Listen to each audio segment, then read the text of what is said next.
Hey there, welcome to the DFS Build NFL edition, actually Thursday Night Football edition.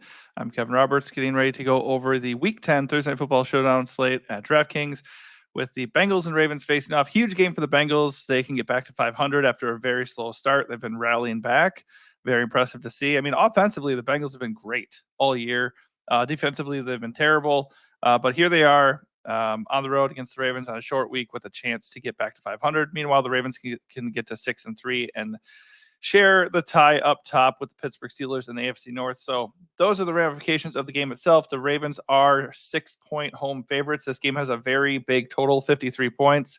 The last game was a 41-38 shootout, so we probably can expect a lot of scoring right away. If you want to get different from the field, you can definitely play a defense and focus on the kickers on a short week and avoid some of the high upside chalky offensive weapons here. I just don't think I'm going to do that. It's just too much to like. And the last matchup was so explosive and there's so much on the line here that I think we're going to get a good game from both sides. Before we get started here, smash that like button. If we get 30 likes on today's video, I will do a showdown slate breakdown for the Sunday Night Football showdown slate at DraftKings. If you are new here, we cover NFL slates as best we can. Try to do showdown slates and also the main slate. That'll be coming later this week, either today or tomorrow. And we also hit NBA every day except for the weekends. If I have time, I will come in and do an NBA breakdown for the weekends. But that is just not something we do on a regular basis just yet. But if you also subscribe to the channel, you get alerted to every video we do push out. And liking each video and commenting and sharing how you did and asking questions, all that stuff increases engagement and boosts the community on this channel and helps us out and helps us know that we're doing something right and helping you out a little bit. So I aim to do that today. So let's get into it. So the way I break things down is I look at the ownership at the captain slot and I kind of work my way out from there. So right now, Lamar Jackson, unsurprisingly, is the most projected owned player in the captain slot at 20%. That's not very surprising because he is a beast. Last time against the Bengals, he put up 37 fantasy points. Obviously, he can get there through the air or on the ground. The Bengals are an equal opportunity matchup for sure. So it's just not something we need to fear at all. They are bordering on bottom 20 or bordering on ranking 20th against both the pass and the defense, and they're 24th in total defense. They give up a lot of yardage and a lot of points, especially to a really good team like Baltimore, who hung, like I said, 41 points on them earlier this year. So if you want to eat the chalk and play Lamar there, I don't have a problem with it. I just think, obviously, this is a pretty good spot to, I want to get exposure to Lamar, but I think it's a pretty good spot to just slide him over to flex. And then right away, all the other top options are kind of getting split in terms of ownership. And then you can, whoever you pick, it doesn't really matter. You're getting a little bit of leverage on all the Lamar ownership right away. Usually I like to, like anybody who's chalky, I like to, decide whether or not I want to play them, and I slide them to flex, and then I try to get a really low owned guy in captain. I think I'm still going to definitely entertain that idea and toy with it a little bit, depending on who I like on this slate. But honestly, Lamar, Derrick Henry, Jamar Chase, Joe Burrow, those guys all look amazing.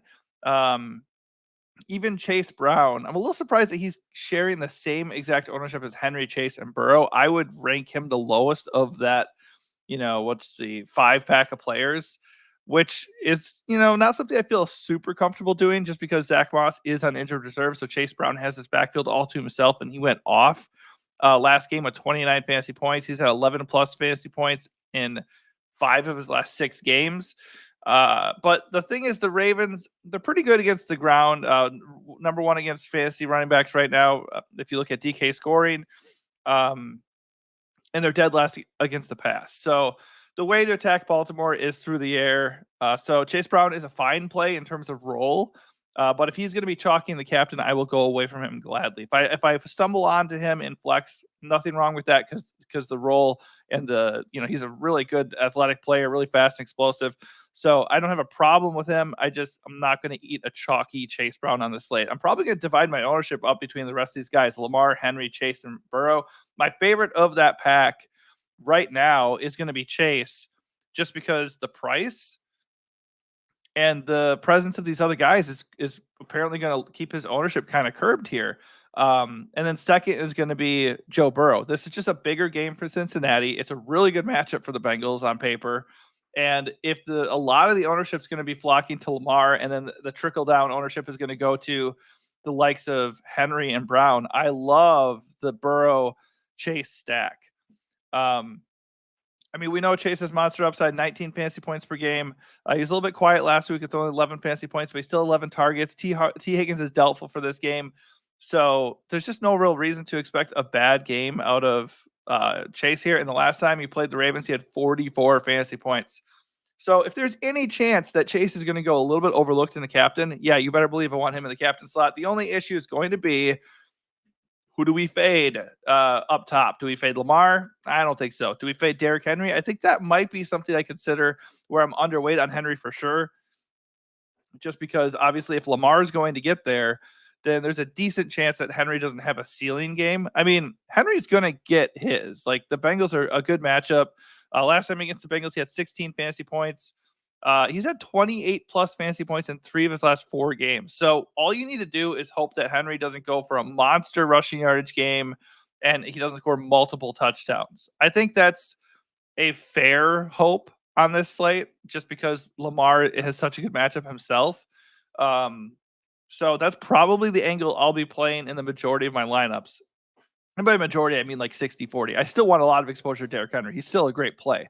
And I certainly still want exposure to him in the captain slot as well. But we got to save money somewhere. So if I do put Chase in the captain, which is something I do want to do here, if I wanted to go pair, I want to pair him with Burrow then, and I need a run back, which I think Lamar makes the most sense up top. But then if I also get Derrick Henry, I'm stretching myself remarkably thin. So long-winded way of saying I love all those options of all the captains. They're all carrying ownership of these top elite captains. My favorite is going to be Chase. My second favorite is Burrow, but I have no problem going to Lamar or Henry. And even while he's ranked 5th in that 5-pack, Chase Brown is totally viable too. So it does get more interesting after that, because all these other guys I'll be mentioning are perfectly viable and really interesting in the captain slot, but they're all carrying less than 10% ownership, and by default are going to be contrarian captain plays. So Zay Flowers looks really, really interesting in the captain. It's not like he's cheap. He's 14.4K, but he's coming off a 32-point fantasy game. He's at 21 plus fantasy points in 4 of his last 5 games. I mean, he is feeling it. He is crushing. 22 fantasy points last time he faced the Bengals. There's no real reason not to like Zay Flowers. So if you can get under 10% captain Zay Flowers, that's very, very interesting. So for tournaments, that is something I will be looking at for sure. The only issue with Zay is, like, if the Ravens are at home, they're favored. They could be leading this game, so they could run a lot. So it's possible his target share dips a bit in general. Or not his target share, but his target just volume of targets. But also his target share too, because Deontay Johnson, they traded for him last week. He only had 1 target. He didn't play a ton, but that's obviously going to change. It could be something similar to what we saw with the Chiefs with DeAndre Hopkins, where he was very quiet in his debut. And then look at last week. He had like 28 fantasy points with 2 touchdowns and a ton of targets. So could we see a big Deontay week in his second game with the Ravens? Very possible. And the thing is, that's another one I want you to consider for tournaments, because Deontay Johnson is carrying no ownership. And he's a palatable 7.2K, so you could absolutely entertain a Ravens passing stack, and you could still captain Lamar and fire in Deontay Johnson. But I think if you're going to do that, putting Deontay as the captain is really, really interesting, because he's not going to be owned whatsoever. I mean, there's just so many other great options here. Lamar, Derrick, Brown, Chase, Burrow, and then obviously Zay looks really good too. So Deontay is going to be owned not at all. So as probably a low exposed for sure in the captain, but I have a lot of interest in Deontay Johnson, just kind of banking on kind of one of those nuke games where they're like, hey, we got to get this guy going. We just got him. Let's get him involved. And who could suffer due to that? Potentially Zay Flowers. So while I like the ownership and the upside with Zay Flowers, he might be a guy I end up being a little bit underweight on. One guy that is really, really interesting as well, right there with Deontay Johnson, but even cheaper in the captain, is Mark Andrews. He is actually my favorite tournament captain of this entire slate. No Isaiah Likely this week. Obviously in a really good matchup. He's only 6.3K in the captain. Last time against the Bengals, he only had 9.5 fantasy points, but he is a touchdown away from breaking this slate. And we know what he's capable of, and the Bengals are not good against tight ends. So his role feels solidified with likely out. So after Andrews and Deontay Johnson, it gets a little bit ugly. That probably caps the guys that I feel like are really good about in the captain. I think if you want a low-owned guy who has monster upside and is going to get you different in a hurry, I think right away there's Zay, but then Deontay and Mark Andrews look really, really good. I will mention Rashad Bateman just because we know he has a ceiling. A few games ago, he had 25 fantasy points, but the targets really aren't there. He's had 5 or fewer targets in 4 straight games. And then you're banking on okay, Bateman's a really explosive player. He's also tiny. He's also injury prone. Now there's another mouth to feed in Baltimore. So you're hoping that Bateman can absolutely crush on 4 to 5 targets. I mean, it can happen. It's certainly against the Bengals. It can happen. He had 15 fantasy points last time he faced them. But now Deontay is there. Mark Andrews should be a little bit more involved here. They could be leading, so his target volume could stay where it's at or go down even further. So Bateman is interesting in the captain at 8.7K. He's interesting in the flex. I think he's viable. But now he's the third guy in Baltimore's passing attack probably. So certainly not a safe play. Certainly not a guy I really want to get to. I would much rather play Deontay and bank on the big game in his second contest with the team. Let's see. Andre Iosavis for the Bengals. T. Higgins is doubtful. He's probably out. 5.1K Andre Iosavis. He is not super involved in their offense. He only had 4 targets last week with T out, but he did score a touchdown. He has been scoring touchdowns, 4 touchdowns on the year on only 15 catches, so he is a factor in the red zone. I think, especially if you're going to stack up Bengals, I think he's an okay dart in the captain slot. I just don't really see a clear path to a ceiling game to make that work out.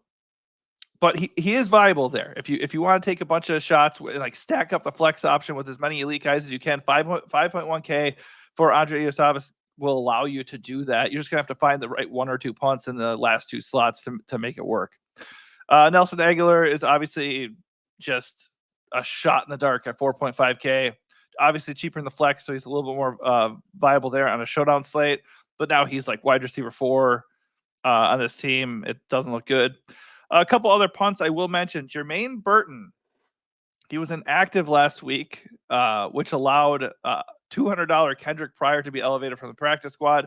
I'll also mention Kendrick Pryor. If he's somehow active for this game at $200 flat, he is definitely worth sliding in the flex, but not really somebody I'd play in the captain. I mean, there's so many options here, though. If you want to put Pryor in the captain and just load up on everybody, seriously, if we want to put Pryor in the captain, then we can just go get literally whoever we want. We could go get Lamar, Derek, Chase Burrow, and then end it with Rashad Bateman. Is that the best way to do it? Probably not, but you can if you want to. Let's see. Who else should we be looking at here? Jermaine Burton I was talking about. Yeah, so he's 3.3K in the captain. I don't know if I really want to captain him, but he does look like a really nice cheap flex play. He will be active for this game, and obviously no T. Higgins, so it's possible they end up getting him more involved. In his last game, he had 3 targets, 1 catch for 41 yards, so we know he can make big plays. Zach Taylor said that he should play, so we'll see if he does. If he is active, he is in play as a value play in the flex. Not super confident that he has a monster role or anything, but he's basically would be competing with, Iosavis for targets out there, and they should be playing from behind with a good matchup on paper. So it's not a bad value play at all. Worth noting, Eric All, Bengals tight end, is out for the year with a torn ACL. So you're looking at Mike Gesicki. He's just really expensive in the captain. I think as a flex, Mike Gesicki is okay. I think you could still consider Gesicki the captain. Look at what he did last week, 30 fantasy points. Pretty unlikely he does that again ever, much less back-to-back weeks, but he's in play just because he now has no real target competition. There is Drew Sample and Tanner Hudson behind him. Those guys are okay flex punts, but not guys I would consider in the captain. There's also Trent Irwin. one target last week. He's really not involved, but again, no T. Higgins, so you can entertain that in the flex for sure. Last guy I will mention is probably going to be Charlie Kohler. He's not very involved, but no Isaiah Likely. So Kohler is just naturally going to play way more than he did last week. Yeah, so he's gonna play. He probably played about half the snaps. So if he's probably gonna play closer to 3/4 of the snaps in this game. And who knows? He's very cheap. He's $900. So that's in the captain. So in the flex, he's nothing. So if you just want to save some cash and go away from Mark Andrews and hope that Isaiah Likely being out helps him have a more solidified role, then that looks totally fine for me. I'm going to kick it over to the flex now and just see who else is carrying ownership that I might not want to have interest in. So right away, you look at Mike Gesicki. He projects way better than Drew Sample, but I mean, if Gesicki is going to get some ownership, and he is right now 27%, I would rather just take the savings and a little bit less ownership with somebody like Drew Sample or even Tanner Hudson, and just hope that Gesicki's the extra targets that Eric All would leave behind would go to some of those other guys, and Gesicki just has a down game after crushing last week. Because I imagine recency bias plays into that ownership just a little bit. As far as kickers, it is a short week. Thursday Night Football is good for kickers for whatever reason. So Justin Tucker and Evan McPherson are totally fine. 5.4K, 5K in the flex. I prefer Justin Tucker just because he's on the better team. He's at home. He's just been the more reliable kicker with a better ceiling, but both are totally viable. I don't have a problem with either of them. I don't really want to pair them. I don't really necessarily feel like I have to get to either of them, but they're both in play for sure. Like I said before, if you want to go against the way this game is set up, the game total suggests a shootout. If you want to go against that, you can have the Ravens dominating or the Bengals coming in and shutting down some of these chalky Ravens. I don't think I'd go the Bengals route, but you would definitely be contrarian if you did. And I just think having the Ravens in general is pretty contrarian because neither of these defenses are going to be over 20% owned. Neither of these kickers are going to be over 20% owned. So you can definitely look at that. One other guy I will mention is going to be Justice Hill. If the Bengals are winning in this game and the Ravens find themselves trailing, Justice Hill will be involved as a receiver out of the backfield. And you could always play the injury game too, like Derrick Henry gets banged up or something, or they just want to save him on a short week, because that is something that we have seen happen quite a bit in the past, by the way. I distinctly remember a 49ers game where I loved Christian McCaffrey going into a matchup, but it was a Thursday night game, and I thought, maybe they're going to limit him a little bit on a short week, and I played, I think it was Elijah Mitchell instead, or in addition to, I can't remember. But the point was, Elijah Mitchell ended up having a considerable role and ate into Christian McCaffrey's ceiling, and then it ended up being a pretty darn good play. So I'm not saying Derrick Henry is going to be a total fade for me. I'm not saying he's going to be a bust in general, but he did have 23 carries last week, 24 total touches. It is a short week. They might not really need him. So that's another reason why I'm kind of going away from Henry on this slate and more targeting the passing games. And it could be another reason to have a little bit of interest in Justice Hill. All right. So quick recap. If we look at the captain ownership, I like to start at captain because it helps me decide how I want to build this thing out. I think for the most part, the fact that Lamar is starting things off, I'm going to just slide Lamar over to the flex. Absolutely, if you're doing a lot of lineups, you should get a ton of exposure to Lamar. I'm not saying to fade Lamar. If you're doing a single entry lineup, you could entertain going either way. I probably would slide Lamar to the flex still in that case, because you're still getting a very high-end guy here, and my top pick is going to be Jamar Chase. If the ownership is split after Lamar, that means Lamar Jackson's going to be somewhere between 10 and 15% owned. That's enough. That's contrarian enough in the captain for me, for a guy who is capable of getting 30-plus fantasy points. So my favorite way to go is to get Chase in there with Burrow and Lamar, probably go against Derrick Henry, come down and get somebody like Charlie Kohler. That saves a ton of cash. And then we can get a cheap pivot off of Gesicki like Drew Sample, and that allows us to go back up. Well, actually, that doesn't allow me to do exactly what I want here. If I want to go up and get, let's see, I like Deontay Johnson. He's so cheap in the flex, 4.8K. But you can choose how you wrap it up. The point is that allows you to get a good lineup without taking a crazy punt beyond Charlie Kohler. I think that's a good punt. if you want to go against Andrews. Now, if you want to get a little bit more creative in the captain slot and get instant leverage, the guys I like the most to do that are Deontay Johnson and Mark Andrews on this slate. So obviously get exposure to all these top guys, but you're going to want to switch it up a little bit because there are some viable punts on this slate, and there are some nice mid-range guys that could have really big games and get you the captain. All right, that is going to do it for me. Smash that like button, give this page a like. Thanks for watching, and good luck.